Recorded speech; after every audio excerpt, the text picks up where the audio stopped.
Hello everyone, welcome to Best Recipes with Sharon. Once again, we're going to be making a good recipe, and today is one for marble cake loaf. And I'll show step-by-step instructions on how to do this. And it should turn out reasonably moist with a really rich, nice flavor. And stay with me throughout the whole video and we'll do this together. We'll start by preparing some of the ingredients ahead. Prepare 8 egg yolks and set them aside at room temperature. Measure and sift 2 cups of cake flour. Measure 2 teaspoons of baking powder and add that to your cake flour. Then measure half a teaspoon of salt and also add that to the cake flour. So now you have your dry ingredients pre-poured. Grease 2 5x9-inch loaf pans and add parchment paper in the bottom. Now take your large mixing bowl and add 1 cup of butter. Then add 1.5 cups of white sugar. Then using your whisk attachment, cream together the butter and the sugar on medium-high until it's light and fluffy, at least 3 minutes. Then you lower your speed to medium and you add in your egg yolks, a little bit at a time, whisking after each addition. You may need to stop it once or twice to take your spatula and scrape down the sides of your bowl to make sure that all the ingredients get well incorporated. Next, you'll add 2 teaspoons of vanilla and just mix until that's well combined. Then add 3/4 cup of buttermilk. This will add a unique flavor to the mix. You to whisk that in until it's fully incorporated, about another minute. Now remove the bowl from the mixer and fold in the flour mixture into the butter mixture and mix this until it's just combined. And I'm just using the large spoon to mix this in because we don't want to overmix at this point, just until it's creamy like this. I'll melt 2.5 tablespoons of butter in a small saucepan. Then you add 2.5 tablespoons of cocoa, those tablespoons slightly rounded. Then you take 2 tablespoons of sugar, these ones leveled off a bit. Mix that in with the butter and pour it into a small bowl.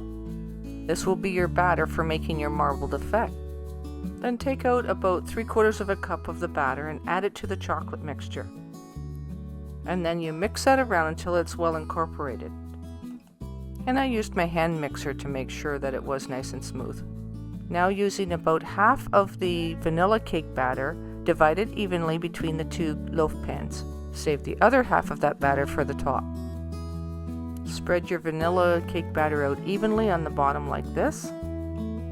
Then take your chocolate cake batter and spoon it in on top. And using the rest of the vanilla batter, spoon it on top of that again. Then using your spatula, you'll spread it out evenly and very gently on top, because you don't want to mix the 2 batters together entirely. And take a butter knife and zigzag back and forth like this. Now the smaller the globs of chocolate that you put in there, and the more you zigzag, the more you're going to have the marbled effect. So it's up to you how much you want to do this, but be careful not to overdo it or you won't have any marbled effect. Place them in a 350-degree oven on the middle rack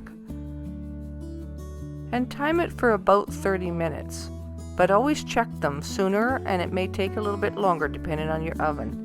You know they're done when a toothpick inserted in the middle comes out clean.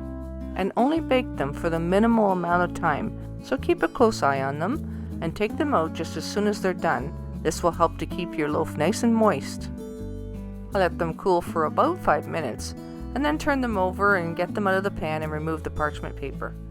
And flip them back right side up so that you can decorate with a little bit of chocolate chips over the top. Now this needs to be done after it has cooled off a little bit so that they don't melt and fall off, but you want it so that it's still warm so that they will stick. This makes a really tasty snack and cake. It's great for slicing and taking on your lunch or for having with a cup of tea in the afternoon. Now slicing this open, you can see the marbled effect. And the beauty of making these cakes is they turn out different every time. The marbled look is always a surprise. And thanks so much for watching this video all the way through, and for liking and subscribing. Until next time, happy eating.